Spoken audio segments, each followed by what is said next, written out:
From Kansas State University, this is Agriculture Today. Eric Atkinson here. Coming up today, K-State's Bill Schapaugh will provide an update on the genetic advances in soybeans now being realized in K-State's soybean breeding program. Among other things, he'll talk about how using remote sensing and genomic selection are dramatically speeding up the timetable for new variety development.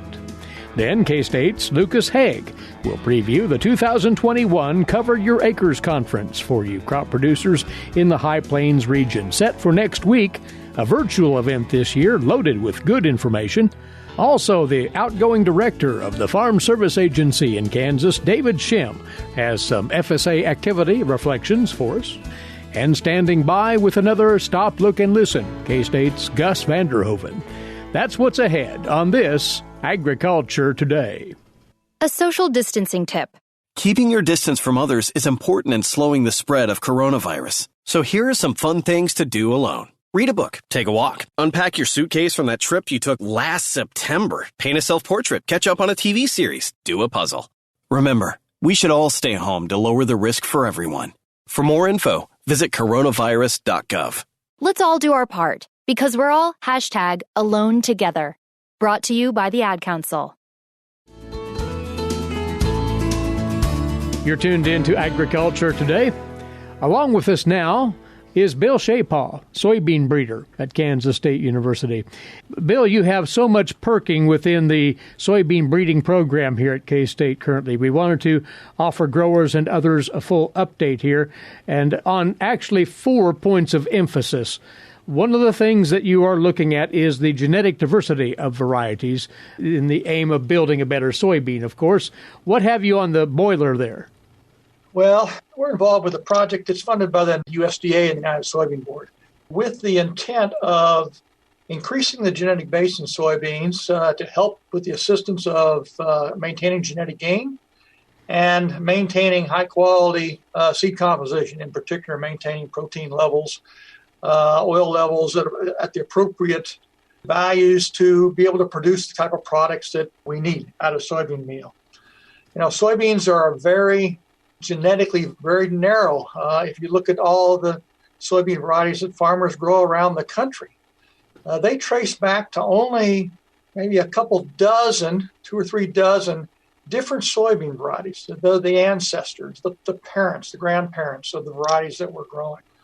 And so that genetic diversity needs to increase, and we need to have good genetic diversity. We need to integrate the new genes from material that will help contribute to good genetic diversity and improve our lives.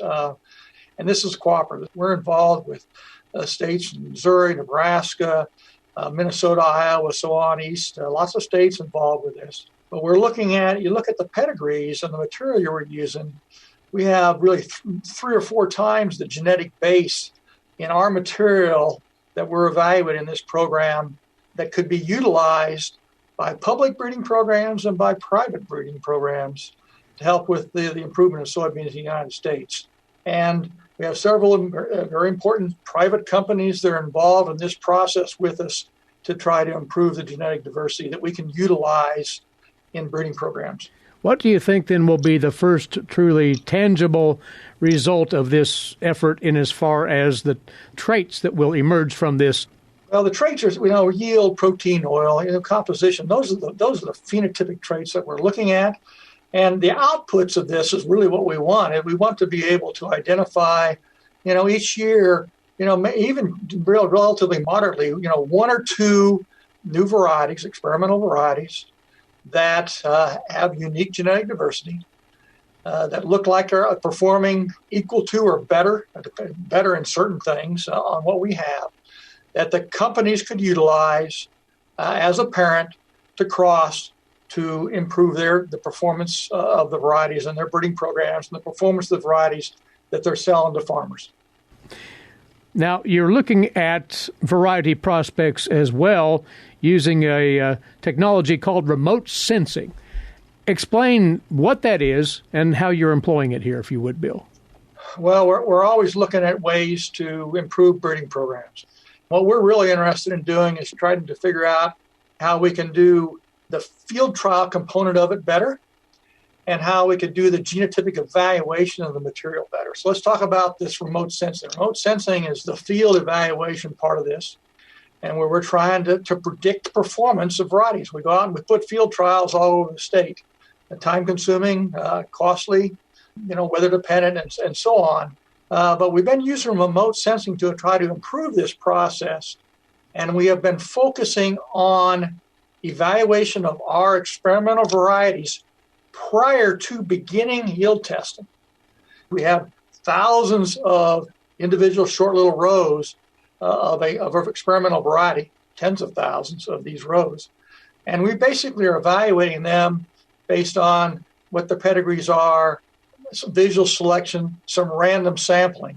That's how we're trying to pick the best ones to advance into more extensive field evaluations where we look at yield plots, replicated yield plots around the state and around the country.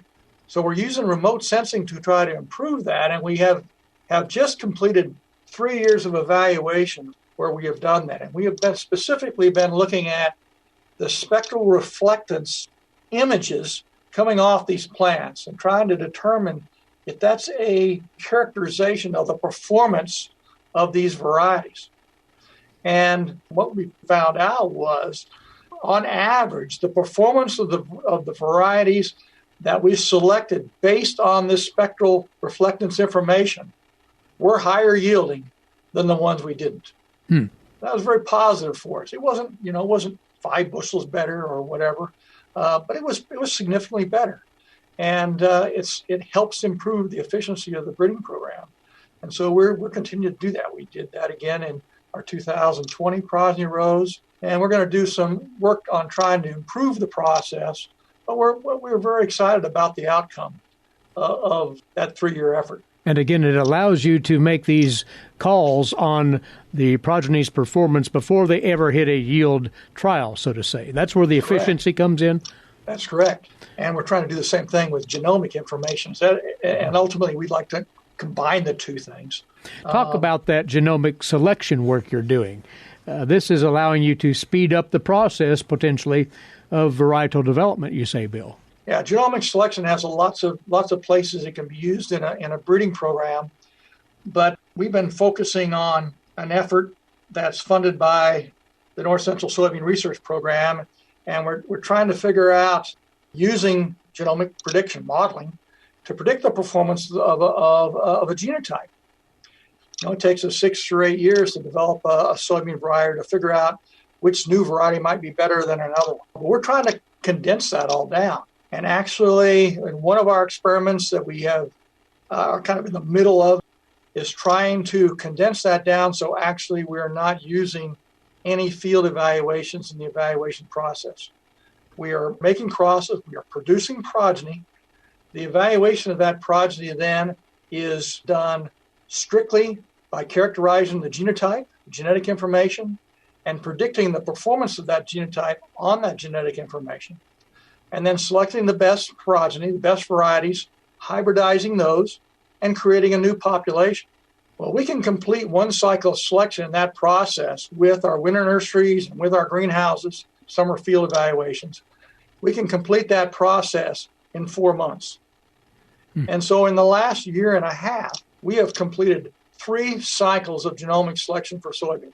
Okay, those things would have taken 18 years. Okay, that's 18 years' work condensed into a year and a half.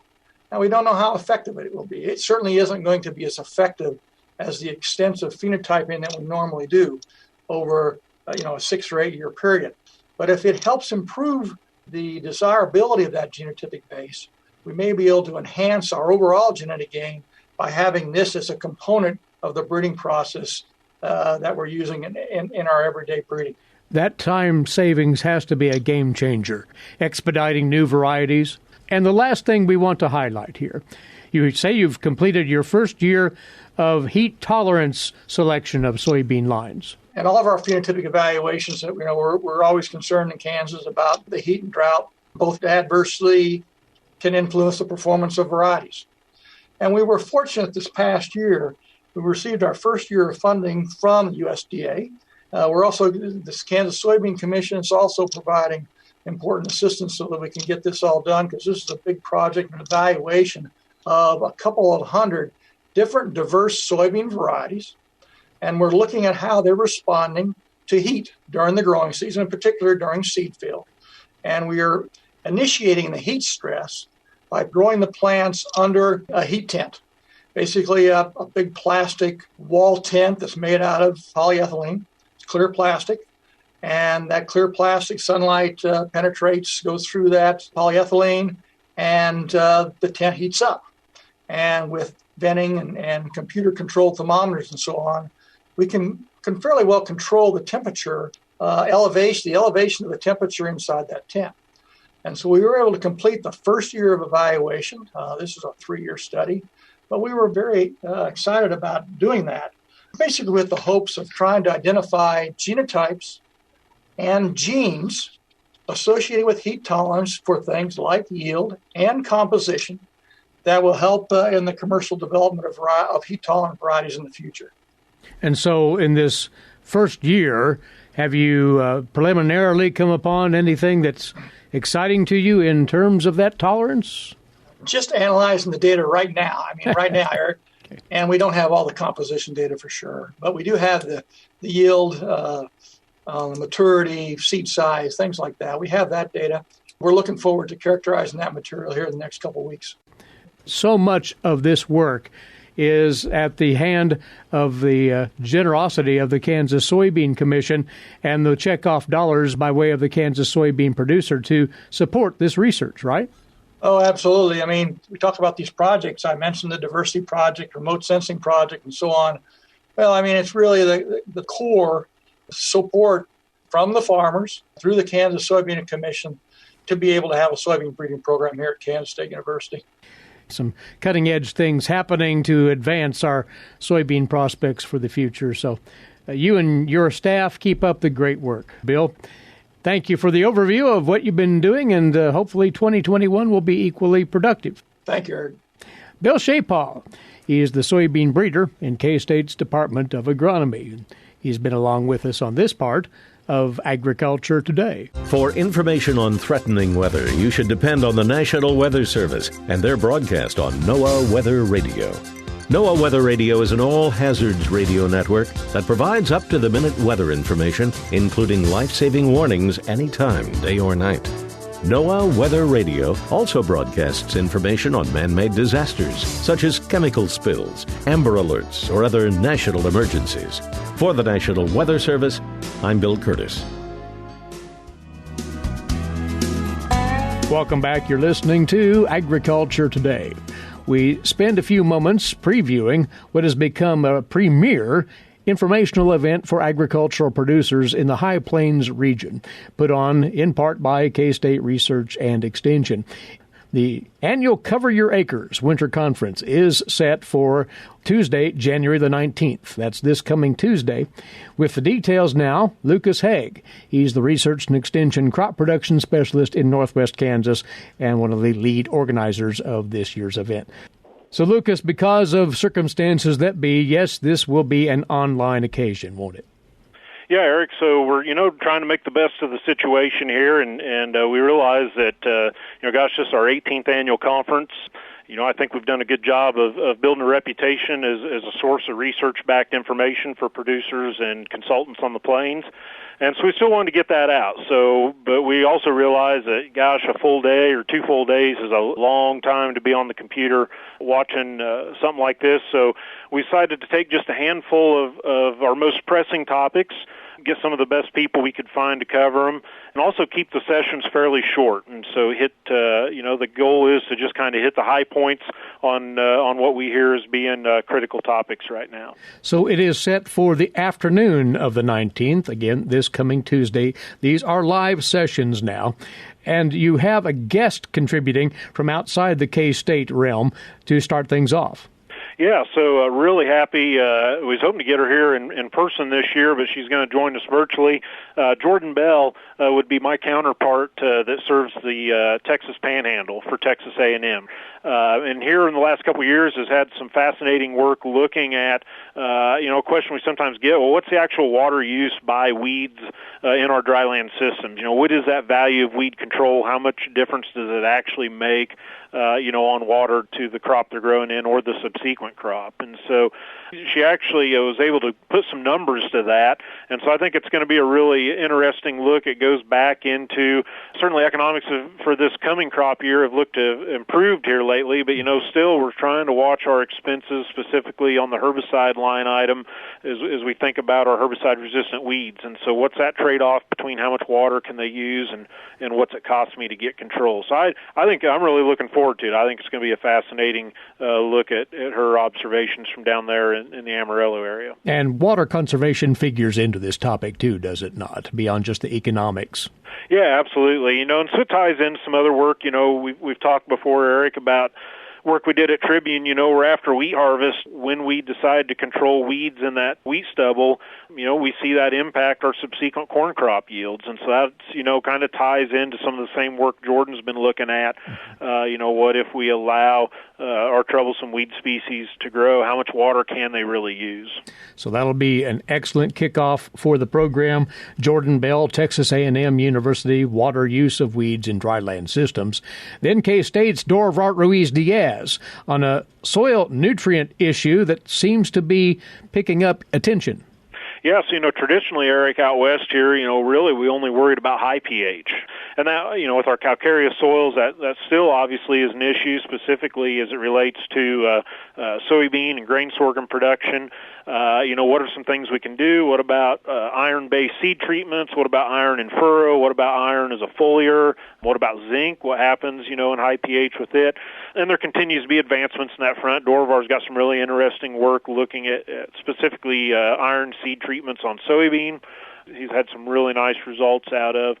But kind of the new emerging piece to this is we've also got issues of low soil pH showing up. We know with long-term use of nitrogen fertilizers, surface applied, that we're going to lower soil pH. And so in some of our long-term no-till fields, we're starting to see some of that show up, especially when we're doing grid sampling or zone sampling in some of these fields. We can pick up those low pH areas. And so we get a lot of questions on that. What do I need to be concerned about this? Because again, we're talking about areas where we really don't have established sources of lime. Liming's not a practice that we're familiar with. So we got questions of, well, how much of this is a concern? Because again, this is pretty stratified. We're really just talking about that low pH at the surface. So, the first question kind of is, well, do we need to do anything? And if so, what is the proper course of action? So it's really a new and emerging topic for us out west here, and so we've got some recent work Dorvar's done taking a look at that. There will be a break in the middle of the afternoon, and then on to the next session, back to weed management, and your colleague out of K-State's Agricultural Research Center at Hayes will brief participants on some very important work that he's been doing in his research program. Yeah, so these next two speakers, both focusing on weed control, we've got for our certified folks seeking certified crop advisor credit, we got these two pulled together. And so actually you'll get a full 1.5 CEUs for taking in both of these sessions. And so as you mentioned, Eric, Vipin being the first, he's been with us for several years here now at the Hayes Station and really diving into the herbicide resistance issue and how do we manage that. Obviously dicamba's been a tool, but we've got some concerns on resistance there, HPPD resistance, a lot of different things that he's looking at. So along with that is, he does a full set of field trials looking at various tank mixes, various pre- and post programs in the crops that we grow in western Kansas. So it'll be a nice update in terms of where we're at, in terms of resistance, what products are still working well. I guess the resistance thing, we look at dicamba, for instance. We hear a lot of talk about dicamba resistance brewing in Palmer amaranth. But, we have a lot of data out west here that shows that even though we may see some resistance to dicamba post-emerge, those products are still very effective when used properly as a pre-emerge. And so Vipin's going to pull apart some of those intricacies there and give us a glimpse at what can still be our most effective programs for control. K-State's Vipin Kumar with that, and he'll be followed by counterpart Sarah Lancaster of K-State Research and Extension, and a topic that we've actually addressed earlier this week on new frontiers in grain sorghum weed control. Yeah, so as our listeners would have heard a couple of days ago, Eric, really exciting to have some new technologies here in sorghum. It's just important that we, understand how do we maximize the value of this technology? How do we make sure we're not setting ourselves up for failure? The importance of still having a good pre-emerge program down, understanding what target weed species these various technologies will and will not be effective against. And then the last thing is, it's taken us a long time to get these tools. We don't want to burn them out too fast. And so how do we be good stewards of this technology in terms of crop rotation, concerning weed species like shattercane? How do we do the right things to make sure that these technologies are useful for us for a long time? And after one last 10-minute break, you have the honor, Lucas, of capping off the program with a look at the economics of dryland rotations and tillage systems. Yeah, so Eric, we're really fortunate. Very few universities have what we do out at the Tribune Station, where we've got these long-term tillage and long-term rotation studies, well over 30 years on some of them now. And so that gives us a glimpse to look at not just what happens in a no-till or a reduced-till system in 1, 2, or 3 years, what happens after we've been doing it for 30 years, and what's the potential value in that. And so basically in this session, what I've done is take Alan Schlegel's data from there at Tribune. This is actually work that Monty Vanderveer, our former ag economist at Garden City, had started, taking the results from those trials, applying our current economics to them, and several ways that we can look at that data. And one of which, certainly in the last year, we heard a lot of, well, I'd like to stay no-till.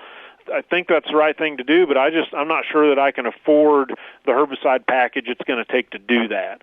And so one of the things we can do using this long-term data is matching that up with current prices, both on the cost side for herbicide as well as the revenue side, looking at grain production, and kind of look at where are those break-evens. Basically, get at that question of, okay, how much money can I afford to spend on herbicide for no-till to still be the right answer? That's what we'll dive into, as well as some intensified rotations, looking at the economics of those. So the entire program will wrap up about 5 o'clock that evening.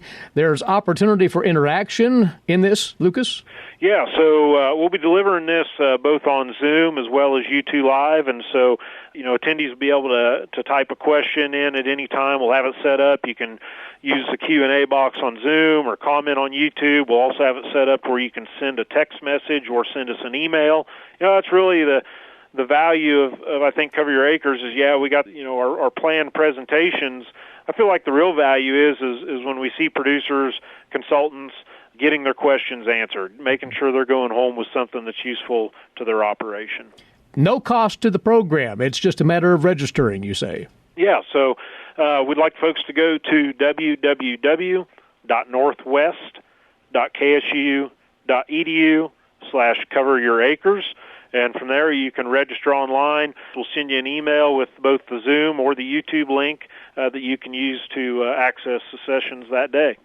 Well, fine job in pulling this together, and it will take place online with good information for you producers to absorb this coming Tuesday, January the 19th, from 1 until 5 in the afternoon. This is the Cover Your Acres Winter Conference 2021. As Lucas said, register as soon as you can. northwest.ksu.edu/coveryouracres.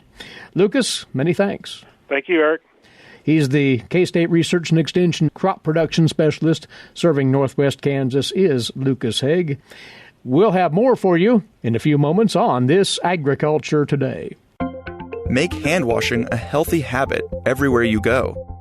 Wash your hands with soap and water for at least 20 seconds, especially after going to the bathroom, before, during, and after preparing food, and before eating. If soap and water aren't available, use a hand sanitizer that has at least 60% alcohol. Life is better with clean hands. A message from the Centers for Disease Control and Prevention. Agriculture Today is back now. Eric Atkinson with you. A few moments now to visit with the now outgoing State Director of the Farm Service Agency here in Kansas. We've invited him by for a few parting thoughts on FSA activities and accomplishments here in the state. David Schemm is with us once more. And David, it's our understanding that in a few days you'll be moving on to another undertaking in Kansas agriculture. Absolutely, I will, Eric. And first of all, I just got to say thank you. It's been truly a privilege of mine to be able to have the opportunity to serve our producers across this state. You know, throughout my tenure at FSA and even in before that, my passion truly has lied in trying to help our producers across this great state. The amount I have learned and the opportunity that I've had to be able to talk with the producers, it just has continually amazed me, the diversity that this state has and the different challenges that all of our producers out there, but truly the commonality in the love of the land, the love of the communities, so much that all of our producers share across this state. So it really has been a privilege for me. You look back on these past 3.5 plus years in the state director's chair. What do you see as some of the key things that have happened in USDA program implementation in Kansas? Yeah, it seems like, the first year, Eric, when we walked in here, because it was 2017 when I came into this position, knew a new farm bill was coming down that pipeline there for us to start to implement. So we were trying to gear ourselves around to it. It was also one of the high priorities that I had for myself was to get around there and actually visit every single one of our county offices out there. We have just such incredible people across the state here, and to truly learn about the challenges and questions and ideas and that discussion that I had with them. But I come in underneath a hiring challenge from a perspective of an agency. We couldn't hire anybody at the time. We had people retiring, so we were looking at ways to continue to make sure we successfully implemented those programs. And I started by, kind of evaluating and looking at things. As producers out there, that's what we've got to do. We've got to evaluate our crops, look at what has worked for us. We look at that land, so many input things to take in there. Again, it's about being effective and efficient, treating that land right, taking care of that land, passing on to future generations. So many things to consider. In those 4 years from a farm program standpoint, Eric, Kansas FSA has sent out almost $4 billion to producers. And obviously with several of the more ad hoc programs with the MFP and CFAP here currently, in 2019 and 2020 alone, we sent out $2.5 billion to producers. I could start to throw in some other things that we also did. We've got a huge CRP program for Kansas. In the nation, Kansas ranks number 4 in CRP acres compared to the rest of the states out there. And we have had this last year in 2020, 500,000 acres expiring, that despite a COVID and pandemic, our office still, we're in the process of getting those acres renewed and re-signed up, looking at another 378,000 acres here this year. And, the previous year, we were already at 140,000 acres that expired. So our offices has continued to renew that CRP workload there. Our loan portfolio program, since I have come on board, has grown from $900 million to $1.2 billion now. And that's an increase both of limits for producers, but also number of producers that we've been able to get. I'm very proud of what our office has been able to do. When I came on board, typically, Eric, we would have sometimes as many as 40 producers across the state that it was taking us longer. I have what I call a 45-day list. So in other words, a producer has applied for a loan, and it's taking longer than 45 days for us to get that answer back to them. A lot of things to take place there when we do get that. Obviously, it's just like taking a loan out the bank. That's a process that producers have to go through. When I exit now, what I think is great, because some of the strategies we've taken and bringing on some key employees in certain positions, we are now on average only having 10 to maybe 11 producers on that past 45-day list. So we're being more responsive producers in that. We've had a farm storage facility loan program that it's a phenomenal program, and there continues to be a lot more interest in that program there. But when I came on, it is actually a farm program, so that's actually run through each of our county offices and not our loan offices out there. And our offices just weren't dealing with it often enough, so we did some strategy there, developed a regionalization of that program. So producers still come into the local county office. It's just that we have a regional center that would take take that application, quickly get it worked through.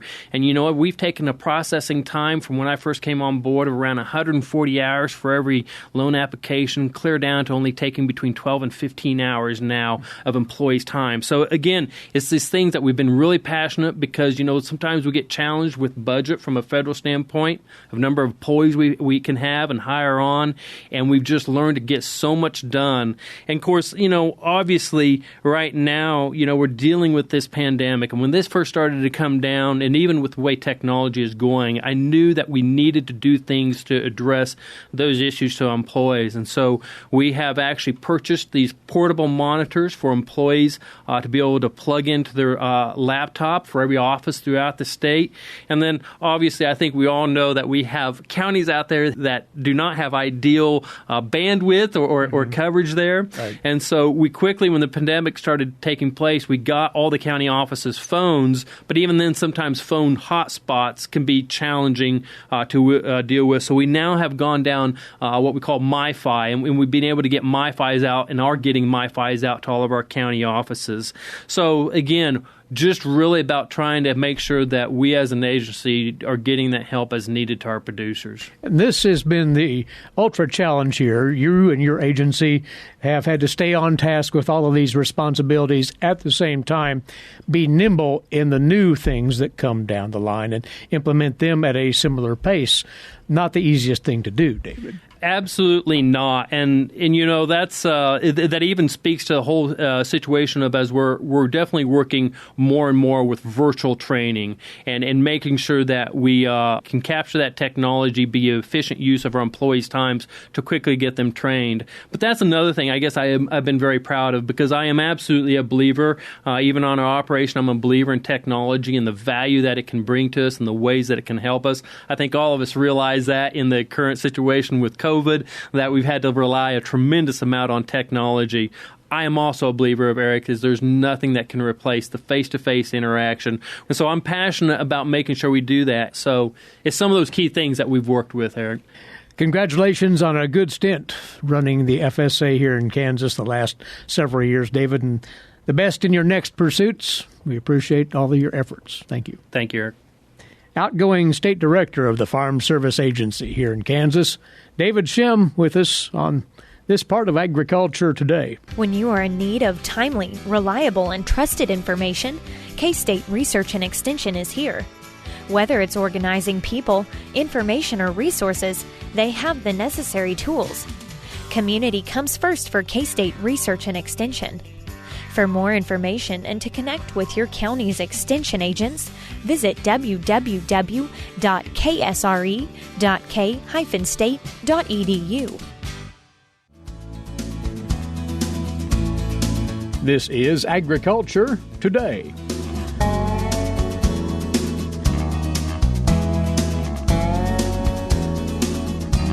Stop, look, and listen. I quickly count more than 14 bookcases in this house. That's Gus Vanderhoeven of Kansas State University with comment on life in rural Kansas. Most of the cases are nearly 7 feet tall and have 6 shelves. They're stuffed with books. To top it off, there are books set on top as well. On top of the long row in my study stand the 10 volumes of Winston Churchill's books, his memoirs. Of course, you know that Churchill was Britain's World War II wartime leader. He wrote the series after the war when he was no longer Prime Minister. What makes the books interesting to me is that they come out of my father's extensive library, and that as he read them, he made notes along the sideline. Not only that, he slipped newspaper clippings in between the pages. The books are in Dutch, translated from the English language. Many of the clippings are in Dutch or English. That period was my father's period. As a sideline, I just came across the announcement of my grandmother's passing in 1947. It was placed between the pages. Interesting. I have added my own clippings to the books. As I opened the first volume, I saw my clippings with Winston Churchill's quotes. The clipping is dated 2/7/2019. They're typical Churchill quotes. I will pass them on. Here they are. Diplomacy is the art of telling people to go to hell in such a way that they ask for directions. You will never reach your destination if you stop and throw stones at every dog that barks. Fear is a reaction. Courage is a decision. I like that one. Of course, Churchill was the Englishman. Roosevelt was our man, later Truman. These are my father's books, and I have not read them. I've glanced at them, and I'm very glad I have them. These 10 books stand very prominently on top, gathering dust. But it has always amazed me that somehow among all my books, I can find what I am looking for. This morning I was looking for the book History of the Donner Party, A Tragedy of the Sierra by McGlaskin. I'm grateful for my books. They help me understand and ask the right questions. So it should not be a surprise to you that after last week, January 6, I have some questions. And I went back to my bookcase, top left, 6 shelves. There have stood for a long time a few books which I hold dear. Never read them from front to back. They are a resource. They are the United States, the history of the Republic. Over the years, I've stuffed it with notes and clippings. Another book, American Democracy in Theory and Practice. And stuffed with my clippings, next to it stands A History of Russia and A History of the American World. But please do not be impressed. I will give you one more title. A History of the Western World. It's a thick and heavy book, as well as the others are, even after I knock off the dust. In the front of A History of the Western World, I wrote March 1968, 1,303 pages for only $1. These are all student books they sold, so they could go to Aggieville. How could they? But why I'm so fascinated all of a sudden? Very simple. Because of what happened a week ago today. And Anneke and I watched TV until late in the evening. Among the thick books is squeezed a very small booklet, only 5 by 7. It holds the words of the Constitution of the United States of America, as well as advice from Washington's farewell address. But it was the Constitution I wanted to read once more. Here's a poem by a man I respect. The Cure of Troy. Human beings suffer. They torture one another. They get hurt and get hard.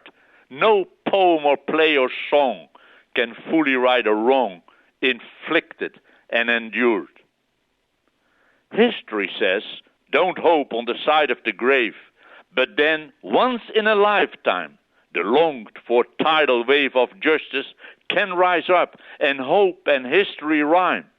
So hope for a great sea change on the far side of revenge. Believe that a further shore is reachable from here. Believe in miracles and cures and healing wells. Call miracle self-healing, the utter self-revealing double take of feeling. If there's a fire on the mountain and lightning and storm, and a God speaks from the sky, that means someone is hearing the outcry and the birth cry of new life at its term. It means once in a lifetime that justice can rise up and hope and history rhyme. By Seaman Haney. Here in Kansas, in Osborne County, lays the geodetic center of the 48 states. Near Lebanon is the geographic center.